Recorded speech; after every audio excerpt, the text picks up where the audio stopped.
टाबरो किया हो? बहुत बढ़िया। हाँ जी। आज अपने बात करेंगे राज्य मानवाधिकार आयोग। कौन सा है? राज्य मानवाधिकार आयोग। सीटी का एक महत्वपूर्ण टॉपिक कौन सा? राज्य मानव अधिकार आयोग। जी हाँ, ये नाम में ही पता चले, राज्य का मतलब है राज्य, मानव का मतलब है मानव का अधिकार। तो मानव के अधिकारों को जो हनन है, क्या है?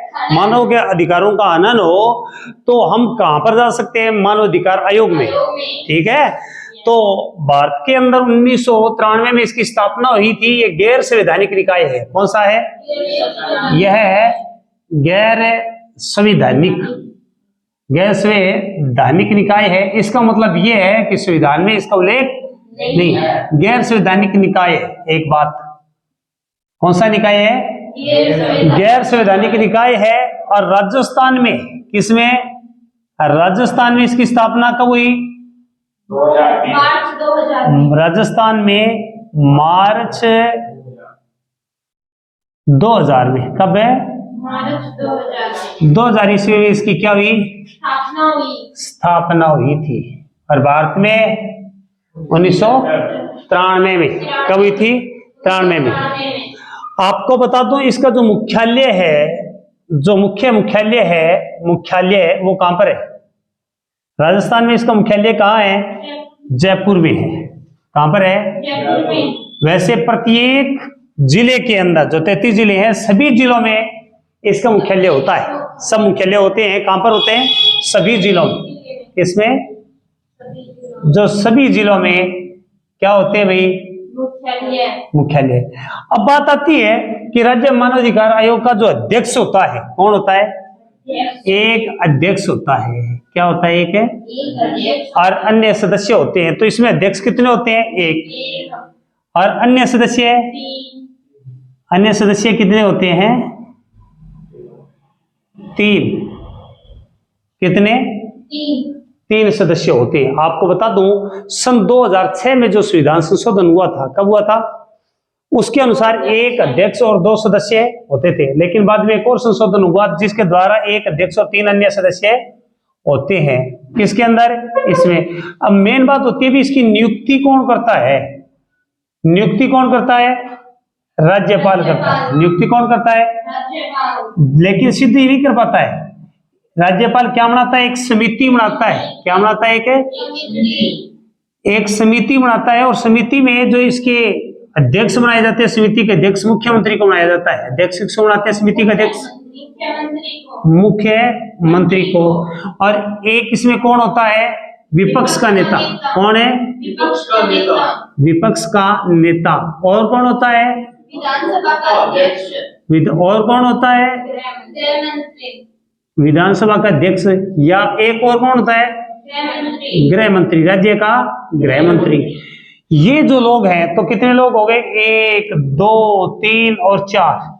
ये 4 लोगों की कमेटी होती है और ये फैसला करती है कि किस आदमी को मानवाधिकार आयोग का अध्यक्ष बनाया जाना चाहिए। आपको पता है, हाई कोर्ट या सुप्रीम कोर्ट का जो मुख्य न्यायाधीश, जो रिटायर्ड न्यायाधीश होता है, वही क्या बनता है? मानवाधिकार आयोग का अध्यक्ष। केंद्र के अंदर तो सुप्रीम कोर्ट का मानवाधिकार आयोग का अध्यक्ष जो होता है उसका अध्यक्ष बनता है।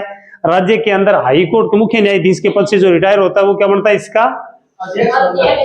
तो ये 4 लोग होते हैं, वो क्या करते हैं? फैसला देते हैं। क्या देते हैं? फैसला देते हैं राज्यपाल को। और फिर राज्यपाल इसको क्या बना देता है? मानवाधिकार आयोग का अध्यक्ष बना देता है। क्या बना देता है? अध्यक्ष बना देता है। अब ये पद पर कब तक रहता है? पद पर है या तो रहता है ये 70 वर्ष तक। कब तक है? जब तक 70, या 2019 के संशोधन के आधार पे। किसके आधार पे? 2019 के संशोधन के आधार पर 3 वर्ष तक। कितने? 3 वर्ष तक। इससे पहले 5 साल तक या 70 वर्ष, दोनों में से पहले पूरी हो जाए तब तक ये पद पर रहता था। और वर्तमान में या तो वो 3 साल या 70 वर्ष तक, दोनों में से पहले पूरा हो जाए तब तक ये पद पर रहता है। ये क्या चीज है? गैर संवैधानिक निकाय है। क्या चीज है? राजस्थान में मार्च 2000 ईस्वी में। कब? मार्च 2000 ईस्वी में इसकी स्थापना हुई। मुख्यालय कहां पर है इसका? जयपुर के अंदर है। इसके अध्यक्ष एक अन्य सदस्य 3। उसके बाद के अंदर नियुक्ति राज्यपाल की एक समिति जिसमें मुख्यमंत्री, विपक्ष का नेता, विधानसभा का अध्यक्ष और गृह मंत्री, ये चारों मिलके और एक राय देते हैं किसको, राज्यपाल को, और राज्यपाल उसी आदमी को क्या बना देते हैं, राज्य मानवाधिकार आयोग का अध्यक्ष बना देते हैं। फिर ये 70 वर्ष पूरी हो जाए इसकी उम्र के, या 3 वर्ष तक पद पर रहे 2019 के संशोधन के आधार पे, तो ये इस पद पर रहता है। याद रह जाएगा। इसका एक बार स्क्रीनशॉट ले लें और आप लोग इसको फटाक से लिख लो, फिर आगे बढ़ते हैं।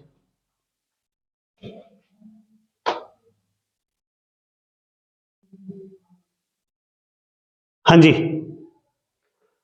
तो साफ कर दो। Yes, sir. इसके प्रथम अध्यक्ष कौन थे? हाँ जी, और वर्तमान में कौन से? वर्तमान में श्री गोपाल कृष्ण व्यास। गोपाल कृष्ण है व्यास। अच्छा, प्रथम ये बताओ कांता भटनागर। कौन कांता भटनागर। कौन थे? कांता भटनागर। ये कांता भटनागर कौन थे? मानवाधिकार आयोग के अध्यक्ष। प्रथम अध्यक्ष जस्टिस कांता भटनागर। तो प्रथम कौन थे? कांता भटनागर। जस्टिस कांता भटनागर। प्रथम है कांता भटनागर। भटनागर। और वर्तमान में अध्यक्ष कौन है? श्री गोपाल कृष्ण। वर्तमान में अध्यक्ष गोपाल कृष्ण व्यास। जस्टिस गोपाल कृष्ण।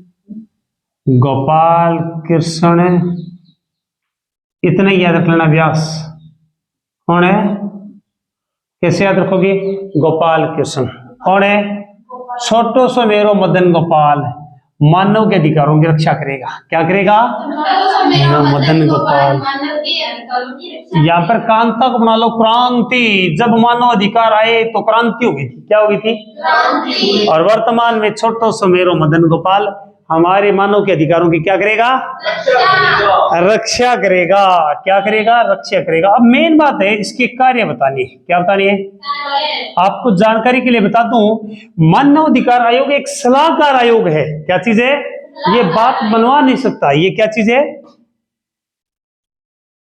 सलाहकार आयोग है। ऐसे नहीं है भी फलाने पर्सनली आदमी का सलाहकार है। ये सलाहकार आयोग है, यानी कि अपनी सलाह तो दे सकता है लेकिन अपनी बात मनवाने के लिए बाध्य नहीं कर सकता। 1 साल के अंदर जो भी घटना घटी है, क्या घटी है? 1 साल में जो भी घटना घटी होती है उससे संबंधित ब्यौरा उसी के ऊपर क्या कर सकता है? जांच करता है। अब आपसे प्रश्न उठता है कि ऐसी क्या क्या चीजें हैं?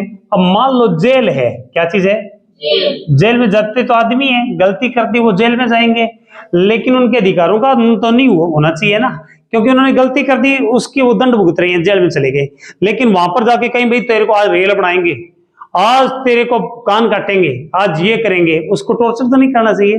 जेल में गया, उसके अधिकारों का हनन नहीं होना चाहिए, उसकी जांच करते हैं। मानव अधिकार आयोग क्या करता है? उसकी जांच करता है। दूसरी बात एक और कि मानव के अधिकारों की जो वर्तमान के अंदर कहां पर उसके अधिकारों का हनन हो रहा है, उसके लिए टीमों का गठन होता है। जब किसी व्यक्ति को यह लगे मेरे अधिकारों का हनन हो रहा है तो कहां पर जा सकते हैं? हम मानव अधिकार आयोग में अपनी एप्लीकेशन दायर कर सकते हैं। प्रत्येक जिले के अंदर इनका क्या बना होता है? मुख्यालय बना होता है। क्या बना होता है? मुख्यालय बना होता है। और उसके बाद में जब मानव अधिकार आयोग का जो अध्यक्ष है वो अपने पद पर रह गया और उसके बाद में पद को छोड़ दिया, पद को छोड़ दिया तो दोबारा से किसी लाभ के पद पर रह सकता है क्या? ये किसी दूसरे पद को ज्वाइन नहीं कर सकता। और वैसे करेगा भी क्या? 70 साल उम्र हो जाए तो कोई काम करेगा क्या? भगवान के भजन करने चाहिए, है ना। तो जैसे भी 70 साल का हो जाता है तो काम करने लायक नहीं। तो कोई भी प्रशासनिक या किसी भी लाभ के पद को धारण नहीं करता जब ये पूरे हो जाते हैं। तो उम्मीद करूं थोड़ा बहुत याद हुआ कि नहीं हुआ? Yes sir. तो एक बार इसका स्क्रीनशॉट ले लें।